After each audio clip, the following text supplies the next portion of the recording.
BFM Business, intégral placement, idée de fonds.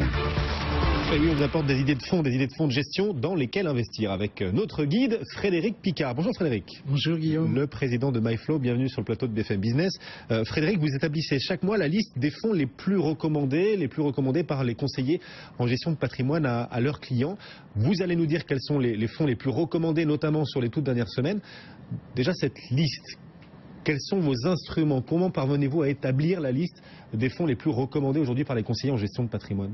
Alors, le consensus des conseillers est bâti à partir des simulations faites par plusieurs centaines de conseillers en fait sur le fonds myflow.fr. Donc c'est un indicateur d'achat en fait des professionnels du conseil aujourd'hui et on retrouve en fait les résultats de cette liste quelques temps après en fait dans les souscriptions sur les fonds. Donc cette liste elle est intéressante, c'est un indicateur avancé de la collecte des différents fonds.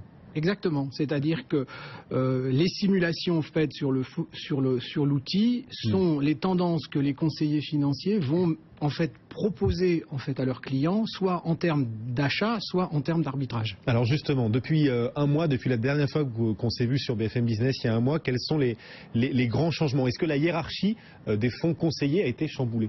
Alors, juste, Guillaume, si vous me le permettez, je voudrais simplement qu'on regarde déjà la composition de ces 20 fonds, oui. Si on sélectionne les 20 premiers. Il y a 3 éléments qui me semblent importants. Un, c'est l'allocation d'actifs. On a à peu près 30% en fait qui sont des fonds d'action, 60% qui sont des fonds diversifiés et un peu moins de 10% sur des fonds d'obligations. Deuxième élément qui est intéressant, c'est que 50% en fait de ce portefeuille est exposé aux valeurs européennes. Ça veut dire que 50% est en dehors de l'Europe, en dehors de la zone euro, mais en dehors de l'Europe.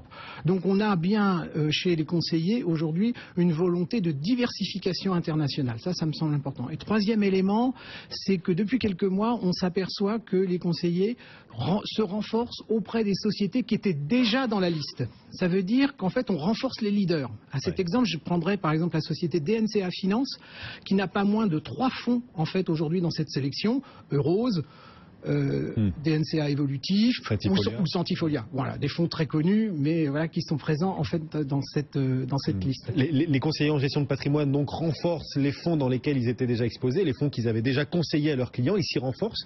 Est-ce qu'il y a néanmoins de nouveaux fonds qui intègrent la liste? Alors la liste, elle bouge tous les mois, et bien évidemment. Donc ce mois-ci, nous avons 2 fonds qui sortent. C'est HMG Globetrotter et Échiquier Major de la financière de l'Échiquier, qui sont remplacés en fait par Magellan de la société Comgest, qui lui aussi est un fonds investi en fait sur les valeurs émergentes, et sur H2O multistratégie de la société H2O Asset Management. Alors ce fonds, alors ça c'est intéressant parce qu'on voit qu'on reste investi sur les marchés émergents, et d'autre part ce que je disais c'est que H2O se renforce en fait dans le consensus avec ce fonds de performance absolue.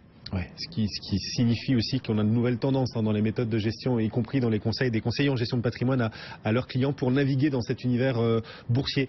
Les fonds conseillés par les CGP à leurs clients, est-ce que ces fonds marchent bien? Est-ce qu'il y a de bonnes performances boursières? Oui, alors les performances, si le mois d'août avait été, je dis, très apprécié par les gérants, je pense qu'il en est un peu moins le cas sur le mois de septembre, puisque sur les 20 fonds, seuls 9 en fait délivrent une performance positive sur le mois, mais quand même il y a des performances notable, et je parlerai tout particulièrement de H2O Multibond qui délivre 5,03% de performance sur le mois, performance qu'ils avaient déjà fait aux alentours de 4% sur le mois de juillet et le mois d'août.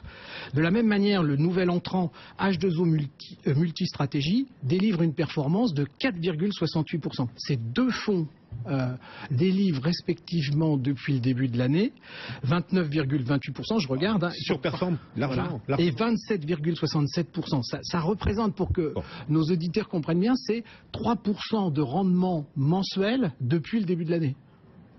Pas mal. Et chapeau au CGP qui conseille ces fonds qui cartonnent, manifestement. Tout à fait. Un dernier mot? Alors, un dernier mot, je pense qu'on peut aussi citer CPR Croissance Réactive, qui délivre quand même une performance de 1,21, ou également MNG Global Dividende de 1,15%. Donc, depuis le début de l'année, tous les fonds qui sont dans cette sélection délivrent une performance positive. Et d'ailleurs, si on les équipondérait dans un portefeuille, nous aurions déjà une performance de 7,6%. Donc, ce qui veut dire que nous avons en fait une bonne sélection et derrière ça, il y a une excellente gestion. Voilà, c'est un radar efficace, efficient des performances à venir des fonds. Donc cette liste que vous dressez chaque mois, liste des fonds conseillés par les CGP à leurs clients. Merci beaucoup d'être venu nous voir. On se retrouve dans un mois alors. Tout à fait, merci Guillaume. Frédéric Picard, le président de MyFlow. Cédric. Et le CAC à 4175 perd 0,79%. Dans un instant, le journal sur BFM Business.